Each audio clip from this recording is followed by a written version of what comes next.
Bienvenidos al ciclo de documentales Jueves de Ciencia, nuestra nueva realidad, organizado por Fundación UNAM, Colegio Nacional y un conjunto de universidades y centros de investigación del consorcio Universidades por la Ciencia. Les agradecemos mucho el interés y que nos acompañen. Y estos programas forman parte de las transmisiones por TV UNAM y los canales asociados, y es parte de las acciones que se han tomado para la parte de divulgación científica y de promoción de la investigación y las ciencias y desarrollo tecnológico. El día de hoy tenemos un documental muy especial que es sobre el agua, H2O, la molécula que nos hizo. Es un documental dirigido por Nicholas Brown y Alex Tate. Y aparte del documental, contamos con el panel de especialistas, en donde tenemos la fortuna de tener al doctor Eduardo Batllori, investigador titular en el Centro de Investigación y Estudios Avanzados Simvestab Mérida. El doctor Batllori es uno de nuestros mejores especialistas en estos temas, y es realmente pues un privilegio para nosotros el contar con él. Nos acompañan en el panel también el presidente de Fundación UNAM, el licenciado Dionisio Meade, la doctora Araxi Urrutia, quien es la presidenta del consorcio Universidades por la Ciencia, y la ingeniera Camila Jaber, quien es alguien que vamos a poder ver en el documental. Camila Jaber tiene el récord nacional de apnea sin aletas, que es nadar, sumergirse, y es además la ganadora del premio del programa de Create COP26, que es el programa que se hizo para documentales para la conferencia de cambio climático en Glasgow, en Escocia. Le damos nuestra más cordial bienvenida y le agradecemos muchísimo el que nos acompañe. Y en el documental, pues les invitamos a que nos hagan preguntas, comentarios, que es una de las características que ha distinguido este ciclo de documentales a través de TV UNAM, Fundación UNAM en TV UNAM. Entonces, pues estamos realmente muy contentos de tener esta posibilidad de comentar sobre el programa. Este es el segundo del ciclo y trata sobre el agua en el desarrollo, la emergencia de las civilizaciones. Entonces, esperamos que les sea de su interés. Y con esto le paso la palabra a nuestro presidente de Fundación UNAM, el licenciado Dionisio Meade. Nos acompaña también la directora ejecutiva de Fundación UNAM, la licenciada Araceli Rodríguez. Bienvenidos todos. Muchas gracias, Jaime. Muy buenas tardes a todos. Nos da mucho gusto encontrarnos nuevamente en estos documentales por la ciencia. Y tenemos oportunidad de reflexionar con esta formidable serie de documentales sobre los orígenes de la vida, sobre la importancia del agua en el desarrollo de las civilizaciones. Nos da mucho gusto además porque hemos considerado en la Fundación y en coordinación con quienes participan en todos estos eventos, que una de las lecciones de la pandemia fue precisamente el cuidado del planeta. Y el cuidado del planeta implica su conocimiento. Y a través de estos documentales, justamente lo que estamos pretendiendo es un conocimiento mejor de nuestro planeta y una forma más profunda de comprometernos con su cuidado. Nos entusiasma mucho por eso, y nos entusiasma también porque creemos que a través de estas presentaciones muchos jóvenes que se suman ya a estas presentaciones que se han vuelto habituales, a estas presentaciones semanales, van a poder encontrar mayor información para ir optando por sus próximas decisiones vocacionales. Algunos para nivel universitario y otros para sus niveles de especialización. De manera que este es de veras un campo fecundo para conocer mejor qué alternativas hay en muy distintos campos para poder realizar después su vocación profesional. Queremos agradecer a TV UNAM el apoyo que nos da con la difusión de estos documentales. Les menciono que ayer tuvimos nuestro consejo de Fundación UNAM y tuvimos oportunidad y contamos con la presencia de las autoridades universitarias y de don Iván Trujillo, director de TV UNAM, a quienes les pudimos acreditar la gratitud de Fundación UNAM para poder difundir estos documentales que ellos han puesto a nuestro alcance. Les agradecemos de verdad. Pensamos que es un gran instrumento para difundir la ciencia. Encontramos que además este método de diálogo, en donde estamos en contacto con nuestro auditorio, permite ahondar en las inquietudes que vayan emanando del propio documental. Por todo eso, nos felicitamos nuevamente de que hoy tengamos la segunda parte, el segundo documental de esta serie, y agradecemos nuevamente a quienes hacen posible su difusión y a quienes habrán de beneficiarse, a nuestra audiencia, escuchando estos elementos que sin duda van acercándonos a un mejor estímulo a la investigación científica, a un mayor estímulo al conocimiento y al respeto del planeta y al cuidado que debemos tener de las cosas que lo integran. Gracias de nuevo, gracias Jaime, gracias Eduardo, gracias a Claudia que se sumará, a Camila, perdón, que se sumará un poco más adelante y cuyo compromiso con el cambio climático pues es una causa de vida que la ha alimentado y que la ha acompañado en muchas de sus actividades. Gracias de nuevo y bienvenidos a esta presentación.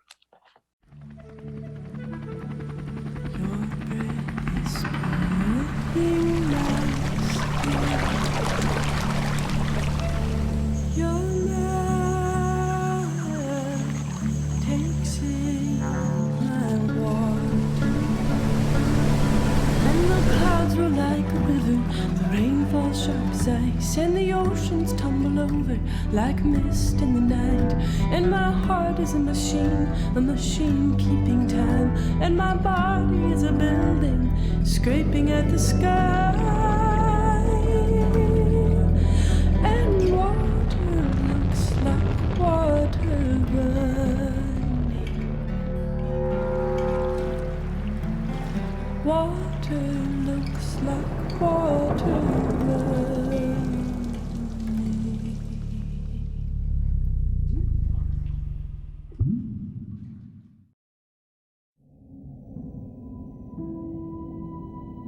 It's amazing, isn't it?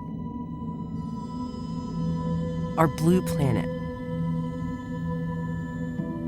The only planet in the solar system that's surface is covered in liquid water.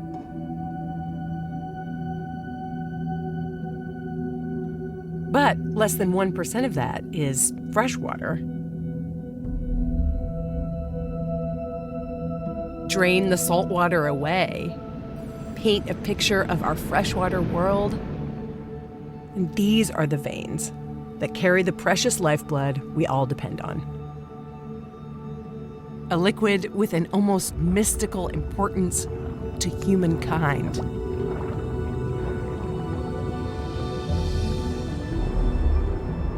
And when you look at our human story through this water lens, as we have been doing for the past year, you start to see the extent to which the water molecule has shaped our destiny. And while our water history is an epic success story, it's also a story of a dangerous dependence with an uncertain ending. Because now we face a difficult question. Are we about to become victims of our own success?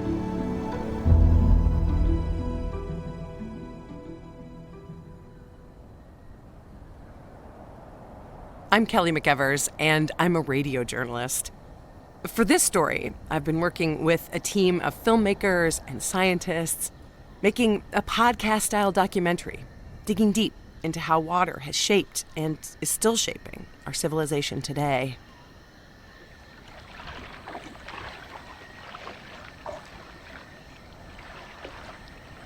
But one of our crews started the story about as far away from civilization as you can get.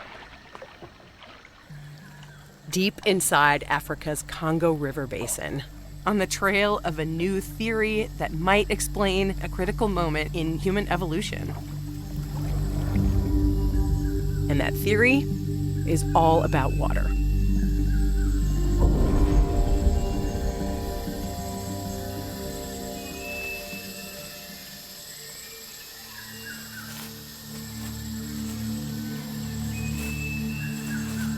This is a bonobo. It's a close cousin of the chimpanzee.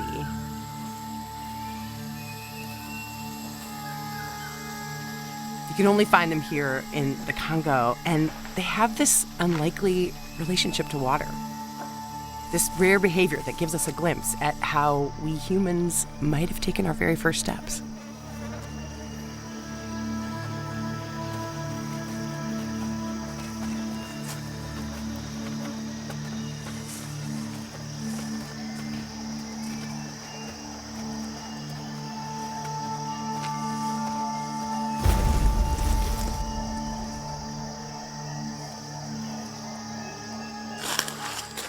So if we're gonna film this, we have to keep up with the bonobos. And I have to say, this is not easy. Our crew spent 3 weeks trying to follow these guys.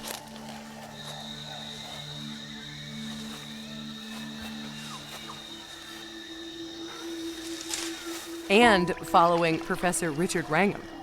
He's our guide to this new theory of how we evolved to walk on two legs.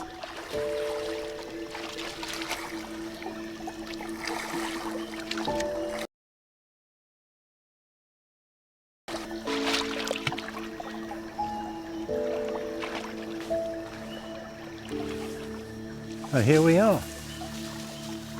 Hi, Mama. How are you doing? She's just sitting looking at us.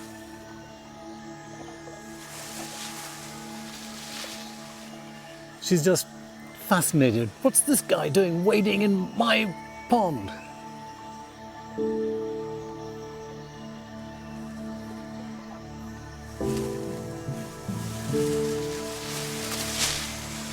You know, it's almost 50 years of walking in the tropical forests of Africa, and frankly, the thrill never dies.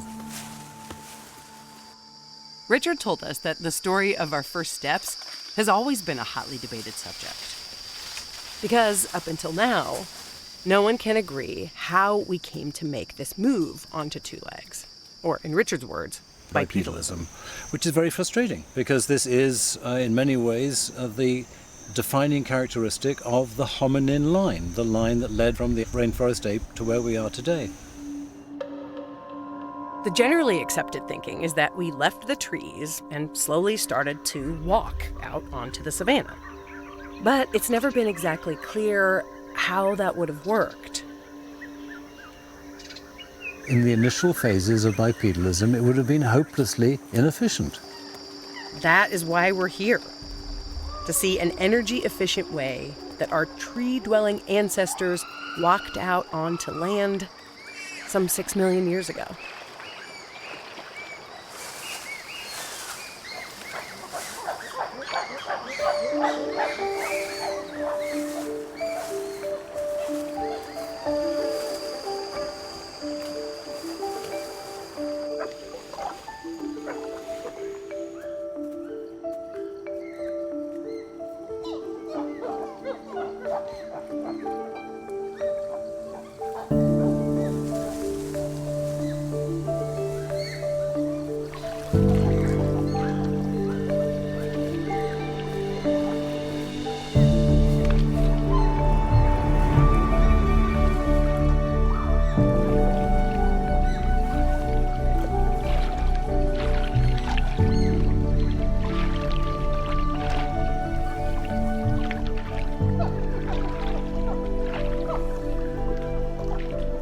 So here what we're seeing is the bent hip, bent knee locomotion like Groucho Marx.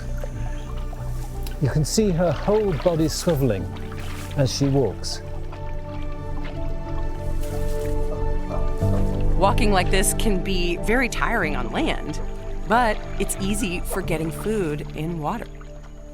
And that's what's so wonderful about the wading hypothesis.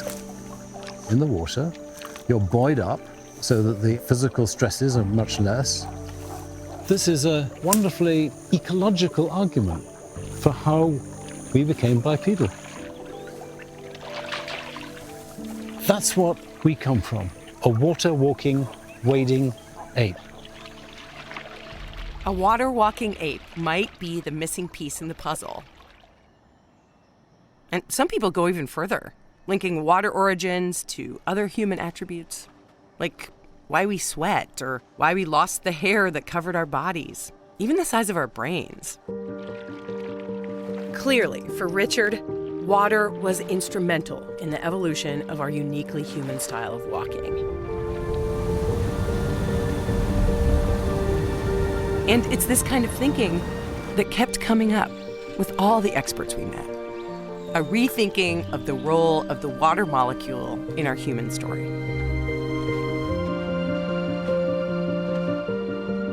We might take it for granted, but all civilizations are dependent on their supply of fresh water. Always have been, always will be.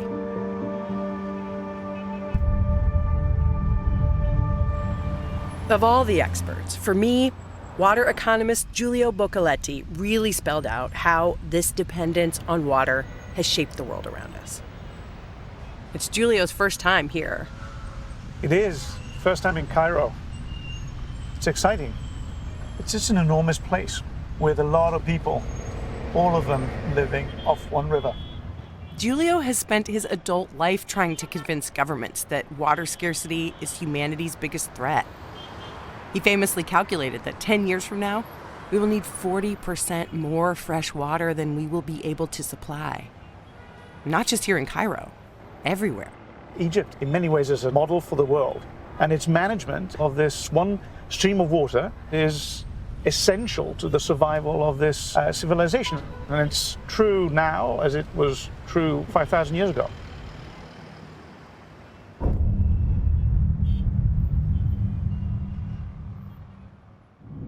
It is hard to overstate the importance of rivers to the story of our civilization. It's not just the freshwater that's so important. Ancient rivers like the Nile had a kind of heartbeat, the pulse of the yearly flood that brought new soil to feed the crops. Today, the Nile is dammed, but at one time, it flooded so far, it reached to the pyramids and beyond.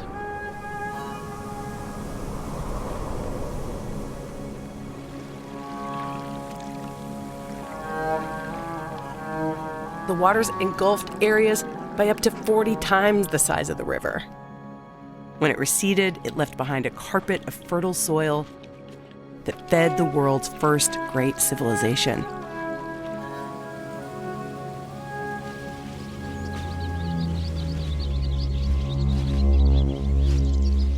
Ancient Egypt was to the ancient world what the United States has been for the 20th century. One of the reasons it was so powerful is that just like the United States today, it was able to provide much, much more food than its population required. It seemingly didn't have a ceiling of how much it could actually produce.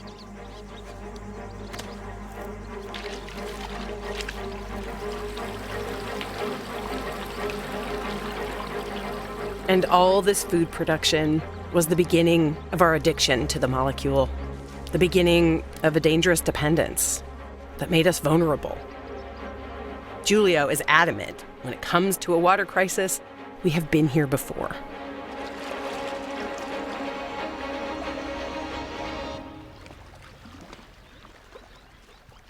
Giulio confessed to me that he only really came to Egypt to walk down this old staircase. I've been waiting to see this for a long time. This is Nilometer, the oldest river gauge in the world to measure the height of the river. It's been here for 2,500 years. The Nilometer was used by ancient Egypt's water experts, the temple priests, the Giulios of the day. It's sort of strange to think that there was somebody like me worrying about water some 4 millennia ago, but that's what this indicates. Each year, the flood would rise up inside the staircase. The priests would carefully monitor its height using the markings carved into the walls. A good flood was, at this point, 11 or 12 meters, and yet they were measuring the finger difference or the palm difference, or even the length of your forearm, the cubit difference. And so it's an instrument of extraordinary precision, given what they were trying to do. What they were trying to do was build a predictive model.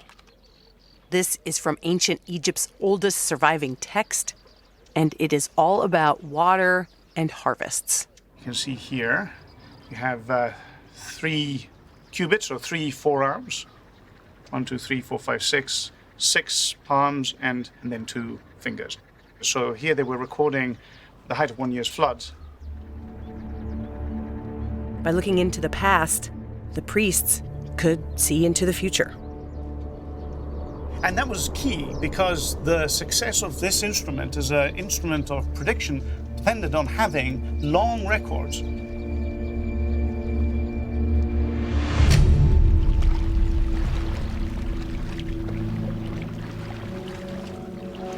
Those records could predict a bad harvest, which gave the pharaoh enough warning to distribute food before the famine hit. It might be a simple stone staircase, but the Nilometer's predictive technology was instrumental in Egypt's rise to power.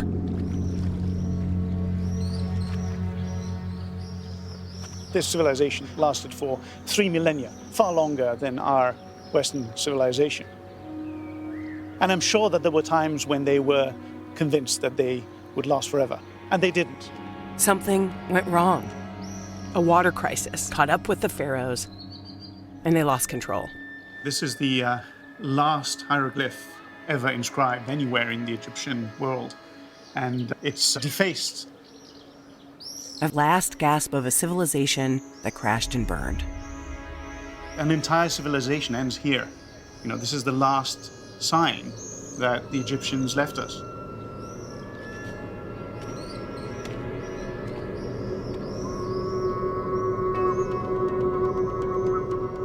The reasons for the fall of the empire are, of course, complex.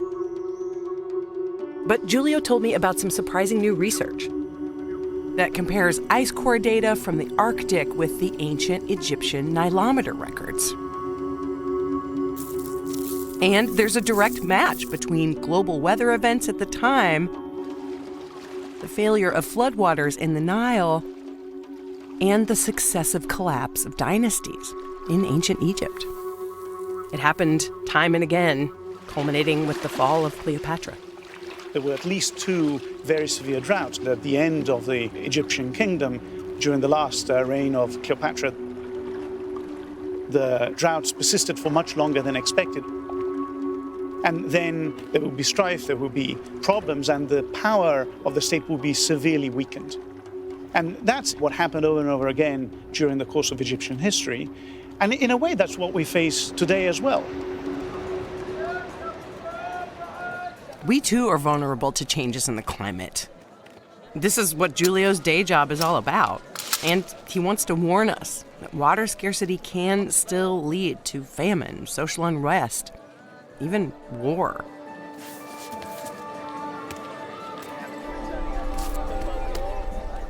The origins of the world's civilizations started alongside the fertile banks of 4 major rivers. And like Egypt, none lasted forever. Their rains came and went in cycles associated with great droughts or catastrophic floods. But of the 4, only one was defined by its relationship to water. China is the water kingdom. Controlling the molecule is at the heart of this entire civilization. Even the word for politics uses the symbol for water. And at the center of China's mythology is a 4,000-year-old story of a great flood that swamped the land for 2 decades. As legend has it, the people were saved from the flood by a heroic figure known as Yu the Great. And his ability to tame the Yellow River made him emperor of China's first dynasty, the Xia. Our water journey took us to the ancient Yellow River Valley to meet a man who thinks he has proved this legend to be true. Wu Jinglong is a geoarchaeologist who has been unraveling this water mystery for the last 10 years. 我们现在是在积石峡里面，这里十分壮观，十分漂亮，但是这里面也隐藏着很多的危险。 It's this perilous gorge that hides Wu's evidence of the mythical flood.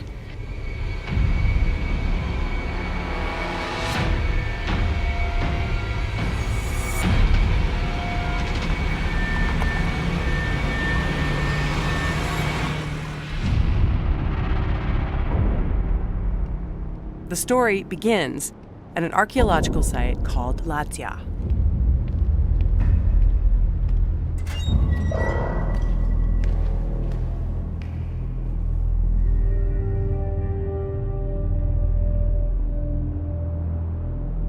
This is China's Pompeii. 4,000-year-old skeletons, mainly children, perfectly preserved by thick layers of mud and sediment. 像这样保存完好的这种骨骼，而且是它的姿态很异常的考古遗址是非常罕见的。 This is the first time any Western cameras have filmed this amazing find. And it's hard not to be struck by the scene of devastation. How these people died is part of Professor Wu's mystery. 应该他们遭受了一场很恐怖的自然灾难。 The state of the bodies suggests a flood has preserved them, but the excavation also shows signs of another disaster that might have trapped them first. 他的脖子也发生了一个错断，他的下方的腿的姿势也是非常不正常的。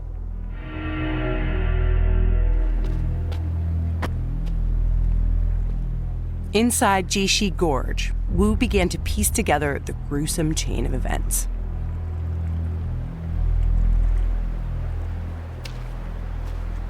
His first clue, the signature of a massive earthquake. 这是一个地震形成的裂缝，填充着溃决洪水的碎屑。 An earthquake would explain why many of the skeleton's bones were broken. But it did not explain how it could have caused the flood that entombed the people. 那么这是一个大概花了8、9年时间的一个工作。 The evidence he was looking for was there all along. It had just been too big to see.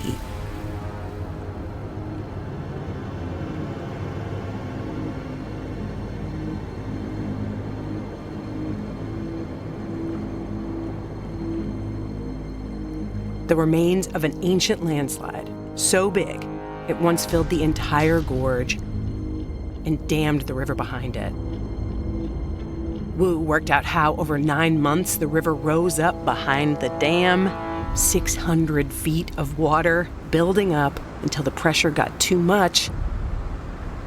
It burst.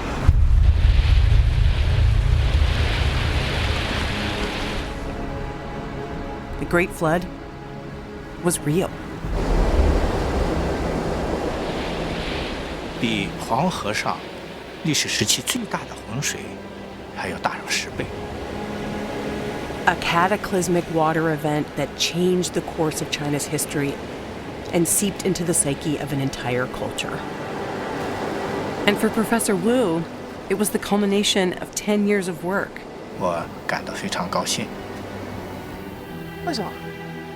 为什么？因为我们解决了历史学和考古学上的很重要的一个争议。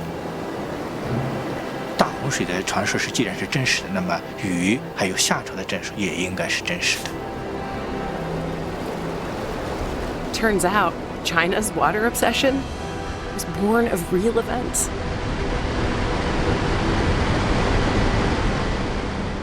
And their struggle to control rivers continued for millennia.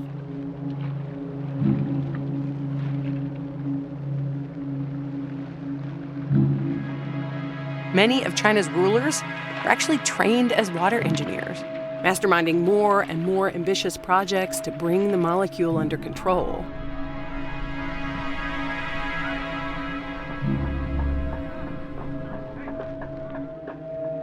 This 1931 flood, the greatest in living memory, inundated an area the size of New York, New Jersey, and Connecticut combined, leaving 4 million people dead and 40 million homeless. And it was out of this enduring struggle to control the flood that China became masters of the molecule. Today, the Three Gorges Dam is the monument to that water history. It is the world's largest hydroelectric project, generating enough power to supply Beijing with all its electricity needs and stopping the floods downstream. It even has its own boat lift. But controlling all this water comes at a cost. The 400 square miles of reservoir displaced 1.2 million people and caused huge ecological damage. The loss of habitat caused a dramatic reduction in local rainfall. And the weight of water has even caused a 30-fold increase in earthquakes here. Concerned about the environmental impact, scientists use satellite imagery to count the dams across the world and calculate how much water is held behind them. The water in the Three Gorges, for instance, can be represented by a column 1,000 feet wide, rising over 300 miles high. And that is just one dam. China has 87,000 of them.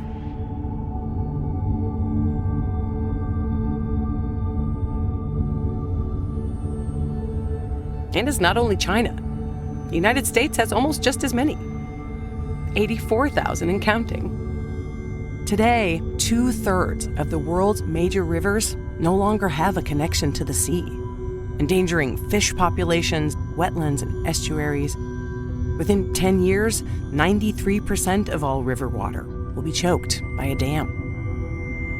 There is now so much water stored behind dams in the northern hemisphere. The weight of the water has tilted the axis of the planet, affecting the speed of its spin.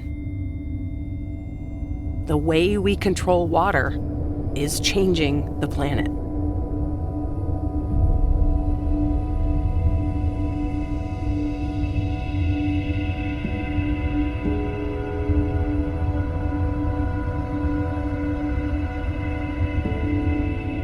For most of our history, anywhere without fresh water remained off limits to all but the smallest of settlements. But there was always another source of water, underground, tantalizingly close, which, if tapped, had the power to change the face of the planet like never before.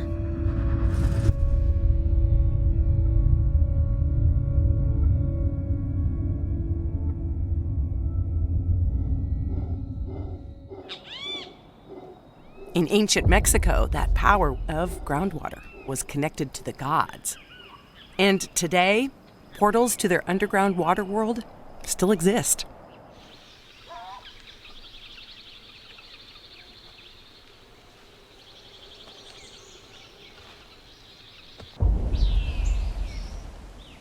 Here, where there is not a lake, river, or stream for hundreds of miles, there are small openings in the jungle called cenotes. Sources of water that could support whole cities.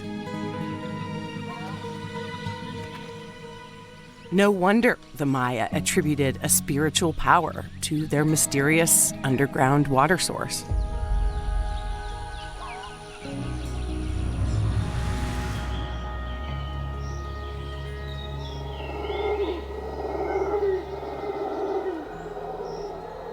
Can you hear that? It's a howler monkey. Camila Jaber has her own special relationship with the Maya's underwater world. She's a free diver. She's actually Mexico's national record holder. She went down deep. 56 meters, no fins. On a single breath. Yeah. For a long time. It means it's a dive of around 2 minutes and 30 seconds, more or less. Up and down and up. I grew up diving in the cenotes, so I go back very often. For the Mayan culture, it was a portal to another world where the souls went, and they were used for sacrifices, asking for rain from the gods, and it was a sacred place. If you want to access this world, you have to dive 200 feet down on a single breath, which is incredible, but that's what freedivers do. And if that wasn't enough, today, Camila plans to dive into this eerie, toxic cloud at the bottom of the cenote.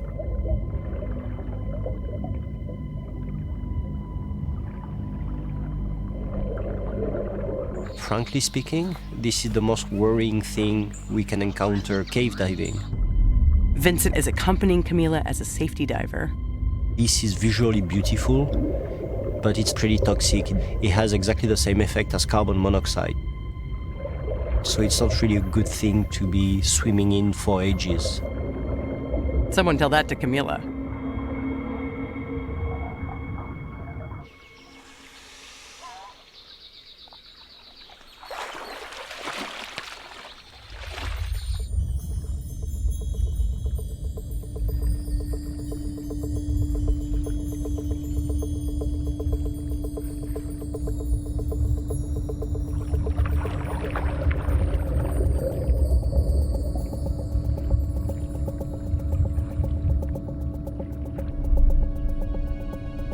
It looks more like dancing underwater than swimming. I'm not really worried for her, as long as she's not staying very long in the hydrogen sulfide.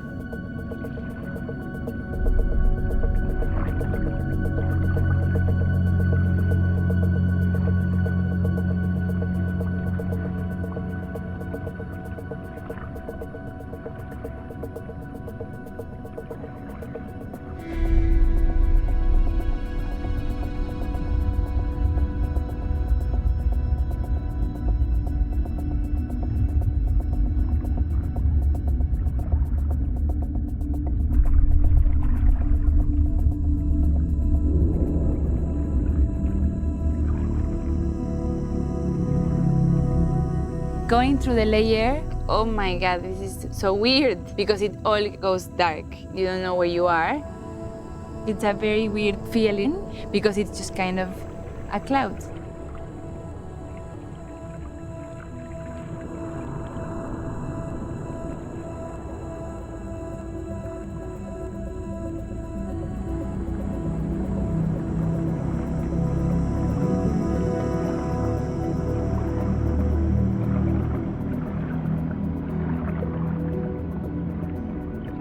And on the way up, you're swimming in this light beam, and it looks like there's something magical happening.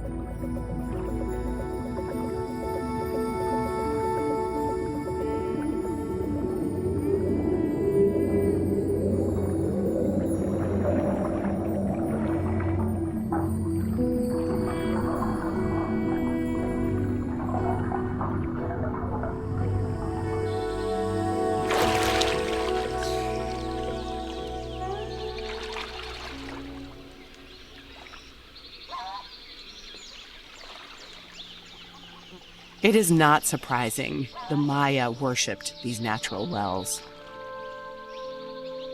For other civilizations, it was rare to get such easy access to groundwater like this. Here in India, this step well has 3,500 steps to access the fresh water below. A long climb to get a drink of water. In this way, for most of our history, underground water was always just out of reach. That changed in the early 1700s. Once again, water is at the center of a massive leap in the progress of human civilization. This time, it is all about an invention made on the small, wet island of Britain. A new machine called the Newcomen engine. And it harnessed one of the special properties of the molecule and used steam to drive the first mechanized pump. Originally designed to get rid of unwanted water from flooded coal mines, soon these pumps would be sucking much desired groundwater all over the world.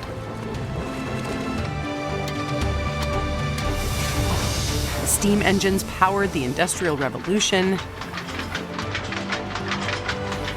Steam transported us further and faster. And that simple original design for a pump gave us access to groundwater that had been off limits for so long.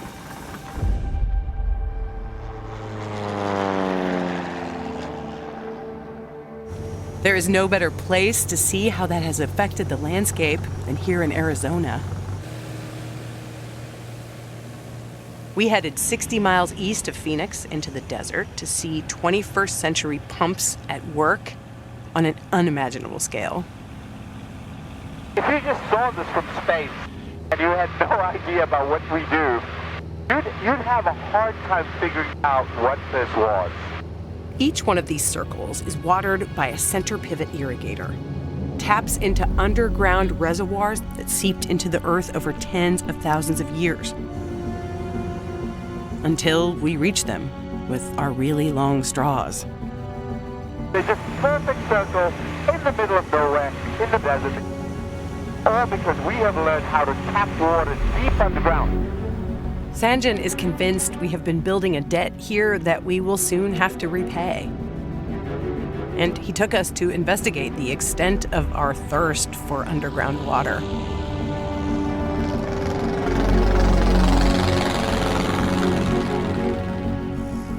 Although it wasn't as easy as we'd hoped.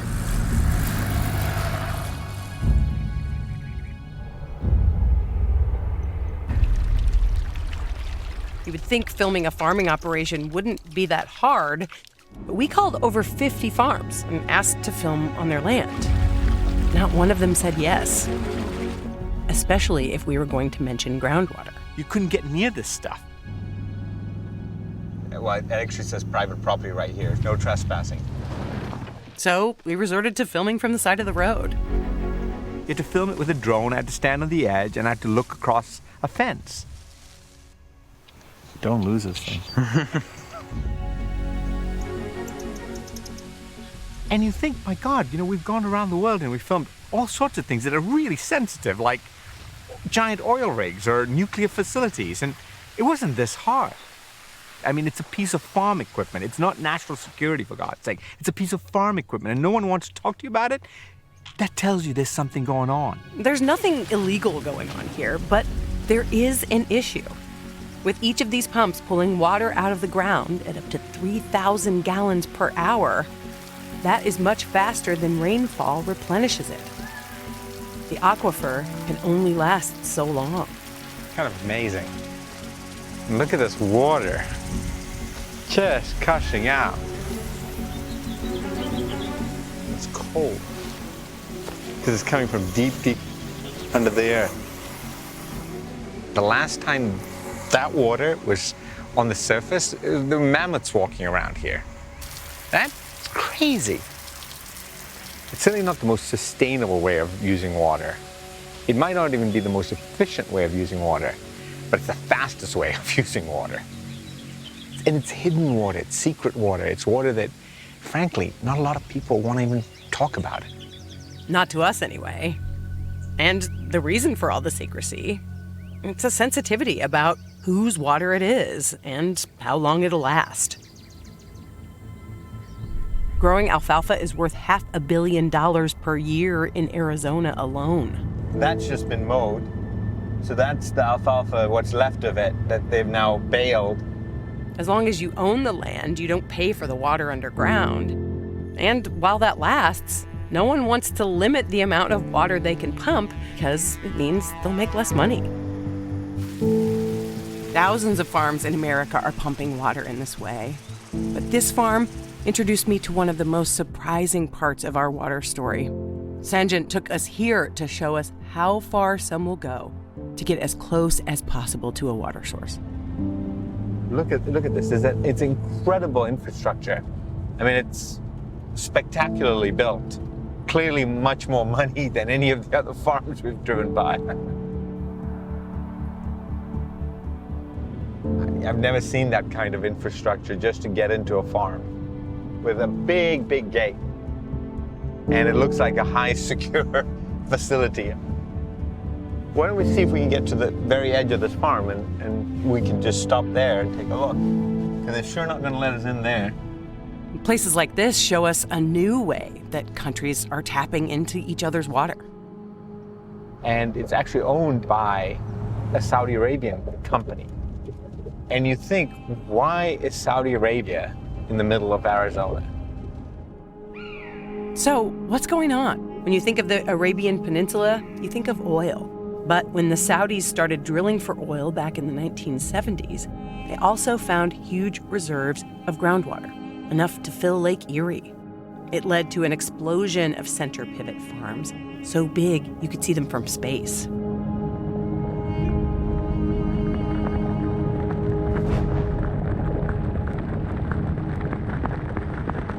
And they got very good at going deep down and sucking that water up at a very fast rate. In the 1990s, the Saudis were one of the leading exporters of wheat. They were actually the world's 6th largest exporter.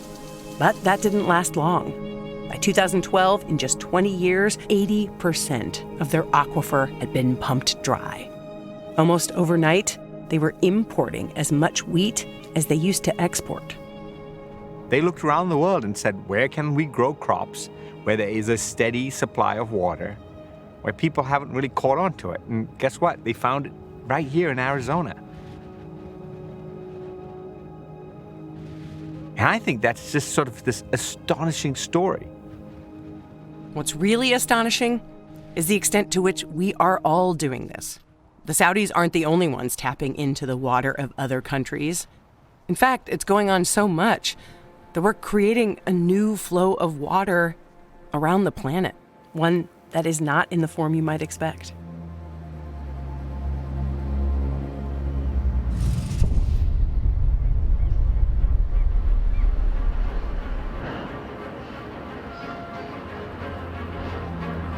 If you had to name the world's second largest exporter of fruit and vegetables after the United States, the tiny country of Holland might not be at the top of your list.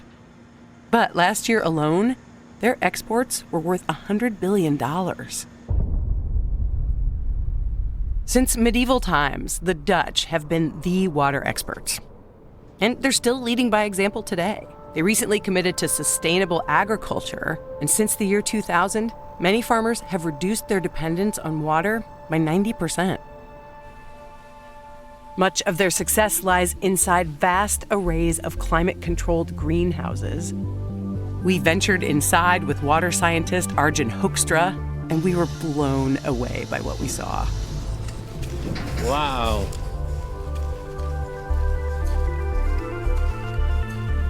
That's impressive.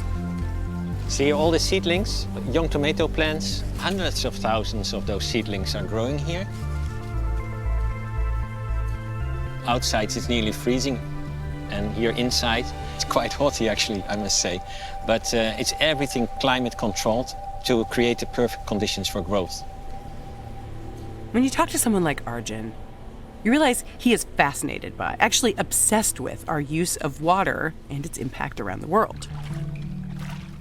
He even came up with the concept of the water footprint that measures the amount of water needed to supply our daily needs. Most people if they think about water use, they think about their shower, washing their hands or so, or cooking. But in fact, 92% of all the water consumption in the world is related to crop production in agriculture. 92%, just to grow the food that we need to eat. When you calculate how much water it takes to grow a tomato, it starts to add up. The interesting thing about a greenhouse like this is that it is kind of a laboratory. We know the temperature, we know the light. We know exactly how much water the plant needs. And if you count every drop, as Arjun has, you discover something quite revealing. Of all the water that a plant sucks up from the earth, 99% evaporates. Only 1% is used to build the plant. But I put it back. Otherwise, you never know what happens. Inside this greenhouse, the evaporation is contained, and the drip irrigation reduces water footprint. Outside, with traditional farming, it is 20 times that footprint.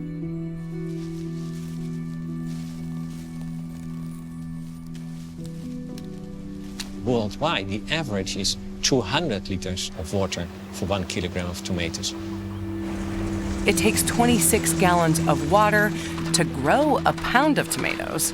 So, a tomato's water footprint includes this invisible trail of all the water that was used to make it.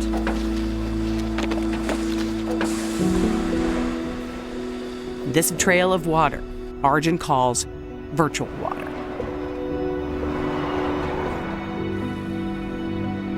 And virtual water is as powerful and important as any flowing river. You just need someone like Arjun to understand the scale of it. When I see all those containers, I see water. A lot of water.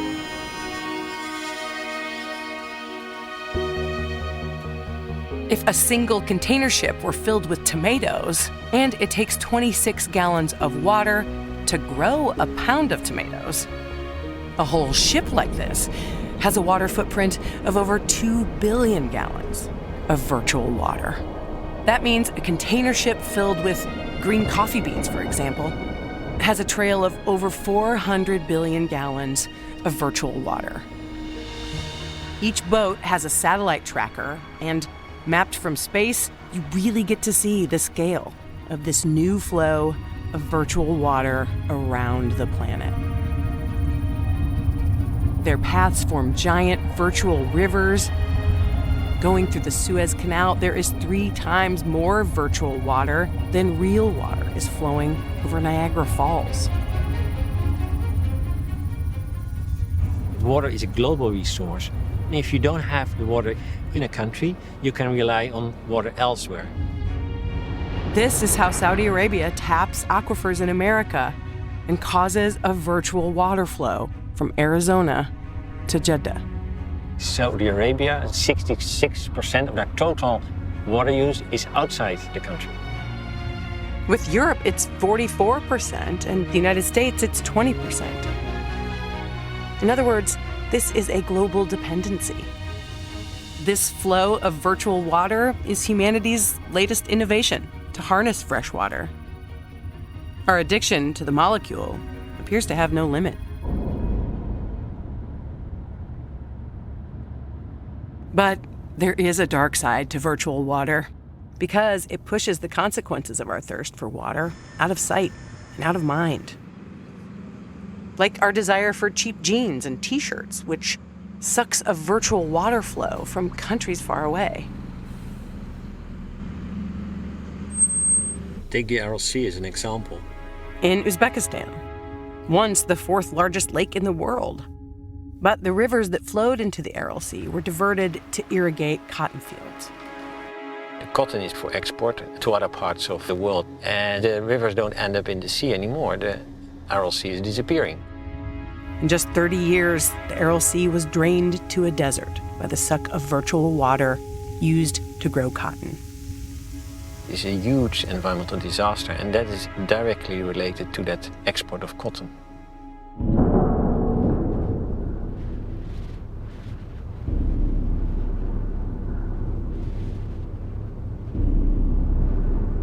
Sanjan witnessed this man-made tragedy for himself. It takes your breath away because it's a gigantic lake, unimaginably big, with ships on it that disappeared in my lifetime. In my lifetime. It is too big to almost imagine that it is humans that have done that.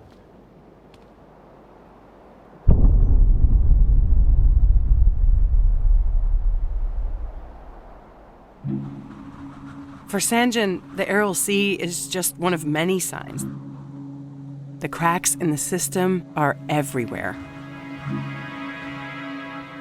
And you don't have to leave America to see them. Like the Colorado River. So many dams hold water in their reservoirs, and so many canals siphon it away, that now you end up with this river petering out, 50 miles before it reaches the sea. I could stop it with my foot. It had become such a trickle. Maybe more importantly, our groundwater reserves are at a breaking point. Sanjan took us to see the extent of our aquifer depletion. Here in Arizona, so much water has been pumped from underground that the ground has dropped and ripped apart. Holy cow! Oh, this is unbelievable.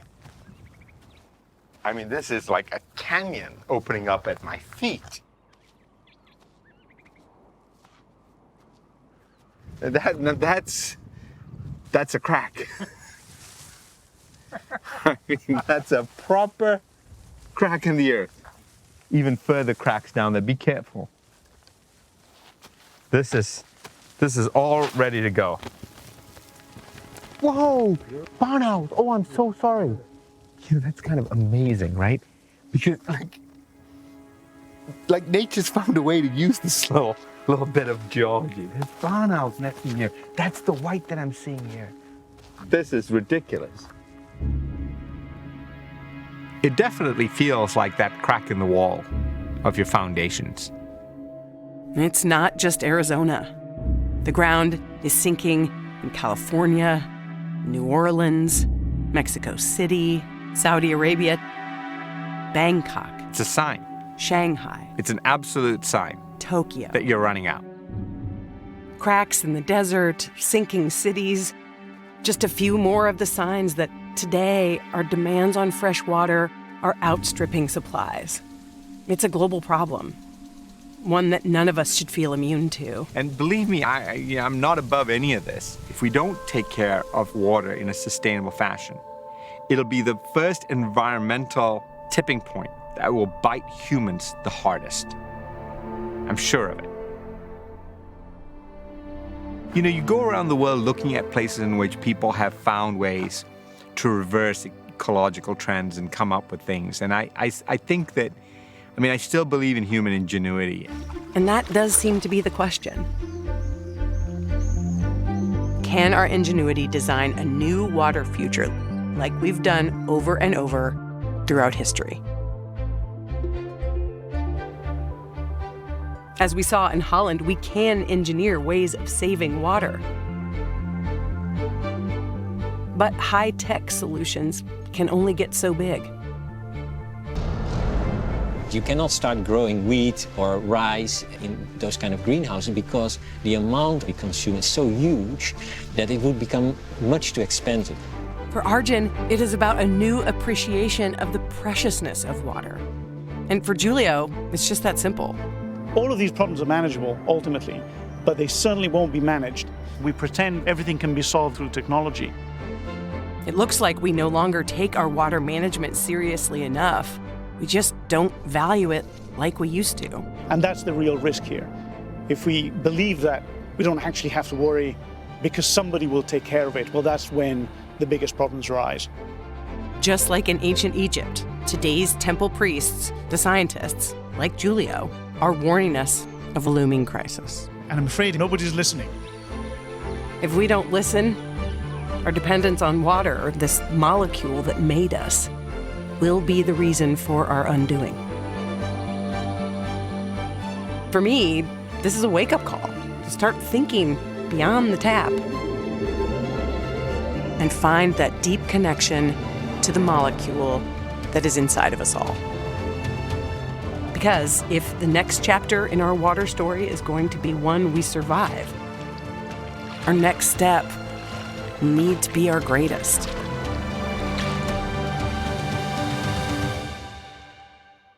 Next time on The Molecule That Made Us. I'm so sorry, George. Episode 3, Crisis. Liftoff of Grace follow-on. We have just flat squandered this resource.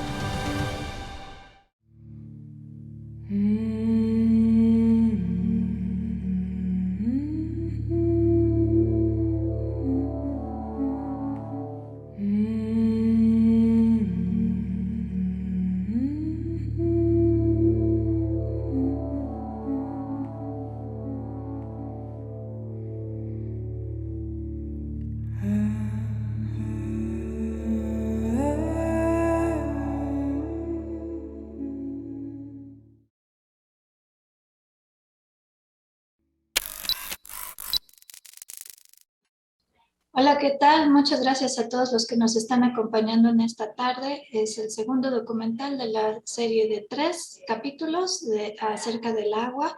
Como ya vimos en el capítulo anterior, pues el agua juega un papel muy, muy importante en la evolución de la vida y también, como hemos visto hoy, pues ha jugado un papel muy importante probablemente en la evolución de algunas de las características de nosotros los humanos, así como en el desarrollo de la civilización.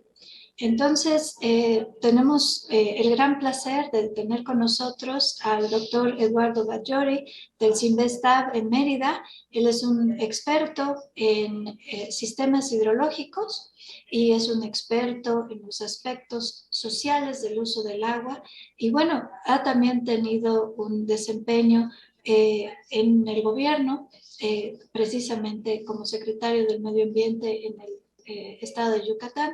Entonces tiene una amplia experiencia tanto del lado de los aspectos científicos, así como los retos a los que se enfrenta día a día el gobierno para hacer un mejor uso de este preciado recurso. Doctor Batllori, muchas gracias por acompañarnos. Escuchamos sus comentarios acerca de este documental y si nos pudiera también comentar un poco acerca de los retos que tenemos en nuestro país y también en el estado de Yucatán. Gracias. Sí, gracias, Araxi, te lo agradezco mucho. Bueno, realmente es impresionante lo que acabamos de ver, es una recopilación muy extensa y a mucho detalle de la crisis del agua que estamos viviendo, de ese gran éxito que ha tenido la revolución verde, digamos, en la producción de alimentos, pero también cómo nos hemos ido poniendo la soga al cuello poco a poco, no solamente agotando el agua, sino también envenenándola, ¿no? Que el tema de la contaminación es un tema que hoy por hoy presenta ya un nivel de crisis impresionante, y donde vemos a nivel de México con grandes ríos que tenemos en la región sur-sureste, por ejemplo, muchos de ellos están contaminados, ¿no? Y lo mismo que las grandes reservas de aguas subterráneas que tenemos en el sureste, en la península de Yucatán. También una de las problemáticas es la contaminación, lo que lo hace poco accesible. Entonces, creo que nos da una idea de lo que debemos hacer, ¿no? De cómo tratábamos el agua anteriormente, los mayas en sus orígenes y en sus migraciones que vinieron de los altos de Guatemala hacia los bajos del Petén y a la parte norte de la península, en el aprovechamiento del agua de los ríos, ¿no? Pero también de las zonas cavernosas, las artenejas, en las áreas kársticas ya más propiamente dichas, que se infiltra rápidamente el agua, donde ya no hay ríos, pues la vida era bastante difícil. Entonces, si no tenías agua en las partes altas de la Sierrita de Ticul o de Calakmul, en donde el agua subterránea también se podía contaminar de manera natural por el azufre que se presenta en esta zona después de los depósitos de hace millones de años, pues esto genera una situación bastante difícil en donde el agua era sacralizada, ¿no? Se utilizaba en términos de rituales para la milpa, por ejemplo, ¿no? Para la producción de maíz, que era la base del alimento de los grupos originarios.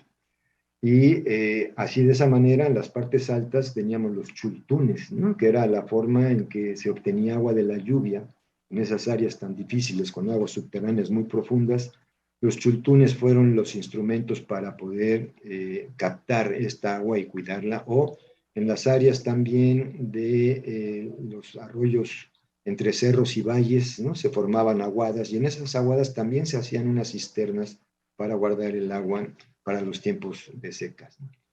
Y cuando ya migraron hacia más a la zona del norte con la presencia de cenotes muy accesibles, con el agua subterránea muy cercana, pues también eran las principales fuentes de agua, y ahí se edificaban las ciudades, además de las prácticas de ofrendas, digamos, de ofrendar la vida también en muchos de estos cenotes. ¿En qué momento cambió esta sacralidad, esta visión más mística y religiosa del agua, y pasó el agua a ser un instrumento, un insumo de limpieza, ¿no? En donde le jalamos al excusado, donde le abrimos o donde trapeamos, todo lo limpiamos con el agua? Después tenemos que ver cómo sacarla y entubarla nuevamente para volverla a sacar. Y es esa falta de tratamiento y esa falta de cuidado, esa pérdida de cultura del agua, es un tema muy impresionante. Algunas localidades aquí en la zona de Yucatán, de la península, donde había una dependencia por estas aguadas, estos arroyos temporales, y había trabajo voluntario para mantener los drenes limpios. Una vez que se metió el agua potable en una temporada de sequía, prácticamente la cultura del agua se perdió. Se volvieron chiqueros las aguadas, se perdieron los canales de drenaje, se hicieron monocultivos, desbaratando todo el sistema de drenaje. Y hoy por hoy tenemos graves inundaciones cada vez que llueve, se inundan los terrenos agrícolas, hay avenidas que van arrastrando basura, las casas pegadas a las áreas inundables. En fin, se han generado una serie de problemas bastante serios por no entender que el agua es un elemento vivo y que evoluciona en el tiempo y va cambiando de acuerdo a las características de sequías o de inundaciones. Hay una relación muy directa que se ha encontrado a través de trabajos de investigación en el río Candelaria, ¿no?, sobre las precipitaciones y el desarrollo y florecimiento de las diferentes civilizaciones mayas en el tiempo, ¿no?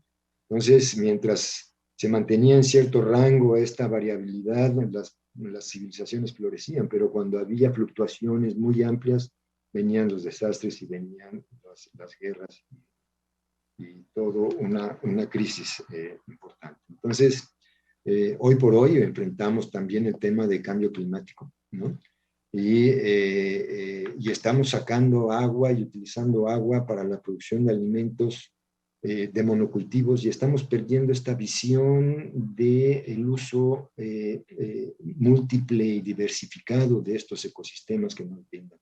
Todavía los pueblos originarios de la región sur-sureste, en donde está la mayor precipitación y las cuencas hidrológicas más importantes, en las partes de las altas de las cabeceras, ahí se desarrollan las poblaciones originarias que utilizan todavía el sistema de la milpa a través del temporal, y que mantienen la gran agrobiodiversidad que hoy por hoy representa y es una de las características principales de esta zona.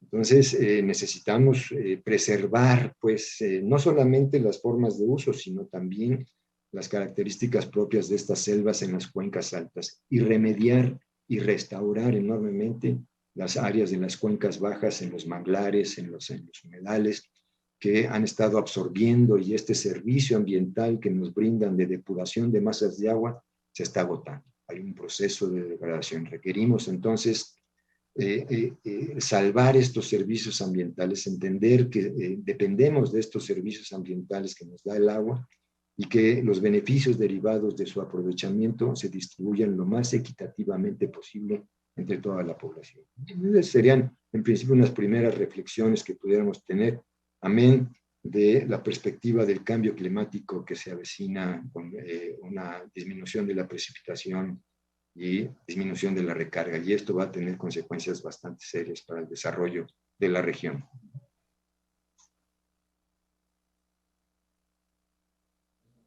Perdón. Muchas gracias. Esos comentarios, pues básicamente nos dan una panorámica de cómo iniciamos nuestra historia respetando al agua, utilizándola y mirándola como un elemento sagrado, y cómo ahora en realidad, a pesar de que nuestra dependencia es cada vez mayor y es cada vez más escasa, seguimos pues con ese problema de no darle la relevancia que tiene. Con respecto a los manglares, yo creo que sí es muy importante resaltar que, como usted nos comentaba, no solamente depuran el agua, sino que también juegan un papel a la hora de que llegan los huracanes, ¿no? Pueden claro. Como disminuir un poco su impacto. Nos están llegando bastantes comentarios. Muchas gracias a todos los que están enviando sus comentarios por las redes sociales de Fundación UNAM. Pueden seguir haciéndolo. Les vamos a tratar de dar seguimiento a los más que se pueda ahorita dentro del programa, así como en la transmisión extendida que se hará, que se continuará por las redes de Fundación UNAM. Nos dice Claudia Estrella Prieto, dice muy buenas tardes desde Uruguay, muchos saludos a todos. Alma Macé dice, wow, qué maravillosos paisajes, muchos saludos a todos desde Ecatepec, Estado de México. Elvia Velasco dice, muchas gracias por compartir toda esta información y saludos desde Oaxaca. Y Elvia Velasco también nos dice que en Oaxaca tienen experiencia en la comunidad de San Antonio Castillo Velasco con pozos de absorción, y dice que tal vez se pudiera implementar una estrategia similar en otras partes con la intención de restablecer los mantos acuíferos. Entonces, muchas gracias por esos comentarios y, como les digo, nos pueden seguir enviando sus preguntas.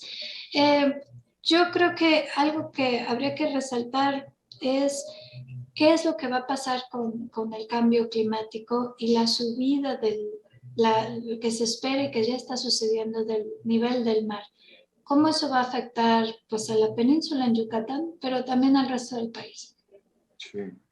Sí, bueno, esa es una pregunta muy interesante, ¿no? Ha habido estudios en cenotes, en sedimentos de cenotes, para hacer revisiones palinológicas de semillas, isótopos estables, etcétera, que dan cuenta de las variaciones que se han presentado en los niveles de agua subterránea en algunas partes de la región. Y se ha denotado pues, que ha habido ciertas épocas en donde ha habido sequías muy fuertes, incrementos del nivel medio del mar, cuando menos en 2 ocasiones, entre 450 a.C. al 250 después, y entre el 800 y el 1000, que promovieron cambios muy interesantes en las áreas costeras y la producción de la sal, por ejemplo, en el caso de Yucatán. Sin embargo, ahora lo que se ve en esta perspectiva de cambio climático, los trabajos, los estudios que se han presentado, implican que en la región puede haber en principio una reducción de la precipitación de manera importante, lo que esto tendría afectaciones muy fuertes en la recarga y además en la evapotranspiración también de las plantas y de la vegetación. Entonces, esta pérdida de recarga que pudiera haber en la zona tiene consecuencias muy importantes porque el agua dulce flota sobre agua salada. Entonces, una disminución de al menos 10 centímetros en las tablas de aguas subterráneas equivaldría a que la interfase salina sube 4 metros. Entonces, el riesgo de salinización por ahí es importante. Y por otro lado, el incremento del nivel medio del mar y la disminución también de la tabla de agua permitiría la penetración de la cuña marina. Entonces tendríamos una penetración también por la parte litoral, entrando hacia la costa, que puede extenderse a más de 20 kilómetros tierra adentro.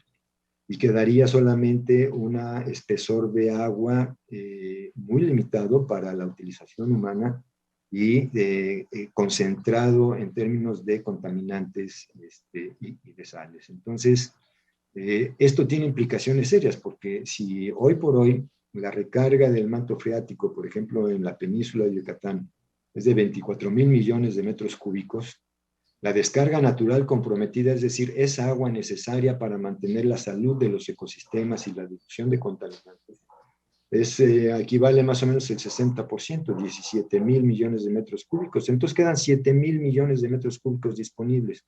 Hoy por hoy se han concesionado 4,900, te quedan 3,000. Podríamos decir, bueno, queda todavía mucha agua, ¿no? Pero cuando miras espacialmente, hay lugares en donde hoy por hoy, en ciertas partes del noreste de la península de Yucatán, la disponibilidad está agotada. Se está consumiendo las descargas naturales comprometidas, y esto tiene implicaciones en la salinización de las lagunas costeras, blanqueamiento de corales, etc.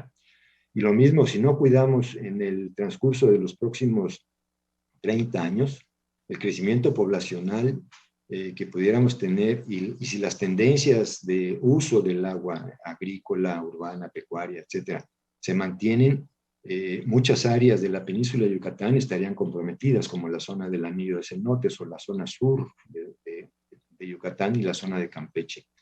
Entonces, esto tendría implicaciones muy serias en los procesos de desarrollo y de sobrevivencia. Y si bien las tecnologías pueden ayudarnos como desalinizadoras, etcétera, también es cierto que no es solamente la tecnología, sino la cultura que tengamos que ir desarrollando en términos del cuidado del agua, y cuidar particularmente aquellas áreas que se mantienen las principales recargas y donde la precipitación sigue depositando las áreas, ¿no? Como son las cabeceras. Entonces, la no deforestación, el cuidado, la homeoresis de mantener los flujos como se están manteniendo hoy por hoy en preservación de formas culturales de aprovechamiento como las formas originarias de la milpa, resulta ser fundamental para el desarrollo armónico y la distribución en las ciudades, ¿no? Disminuir la concentración en las grandes metrópolis, y las ciudades medias empezar a desarrollarlas para distribuir espacialmente la población y también disminuir los efectos nocivos que tengan sobre los acuíferos locales, ¿no? Sí, muchas gracias. Bueno, nada más recalcar que el doctor Batllori es un experto en estas áreas, y justamente pues ha resaltado la importancia del monitoreo y también de aumentar el nivel de conocimientos a nivel local acerca de las reservas de agua, que la gente, que todos seamos conscientes de la situación respecto al agua en nuestras localidades. Doctor, bueno, el panorama es, pues sí, representa un reto, y eso no es particular a nuestro país, es un problema que se enfrenta alrededor del mundo. ¿Qué se puede hacer?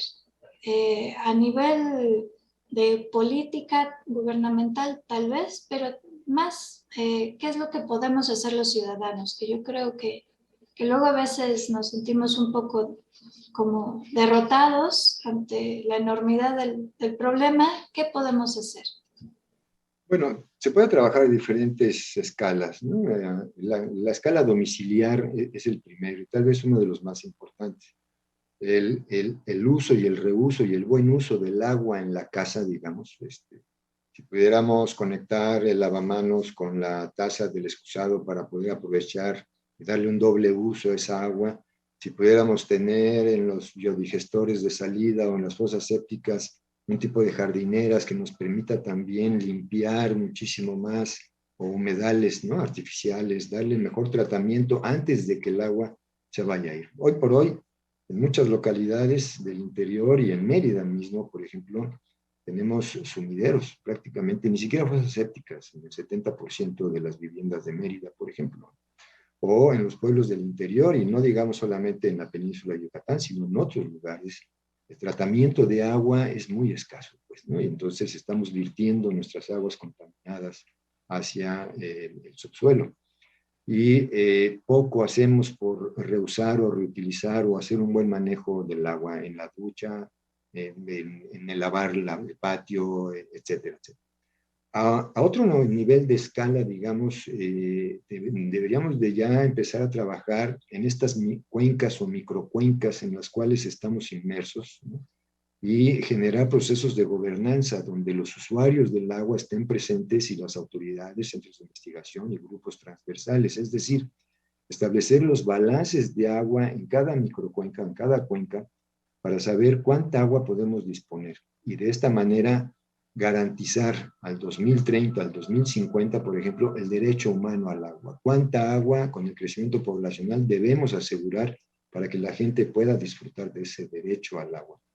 Y por otro lado, ¿cuál es la cantidad mínima necesaria para mantener los caudales ecológicos o las descargas naturales comprometidas? Y el agua restante que quede, ¿no?, que quede disponible, deberá ser negociada en estas mesas de trabajo, en estos órganos auxiliares del Consejo de Cuenca, y ser mucho más quisquillosos en el tema del uso del agua, generar mayor eficiencia en el riego. Por ejemplo, la agricultura consume más del 70% del agua. En el caso de Mérida y sus alrededores, el anillo de cenotes, son 700 millones de metros cúbicos que se utilizan anualmente para el riego, más 200 millones de metros cúbicos para el consumo humano. Y queda entonces una porción ahí para otros usos. Pero si no lo trabajamos bien y seguimos manteniendo el crecimiento poblacional, seguramente para el 2050 tendremos una crisis de agua en el anillo de cenotes y la zona metropolitana.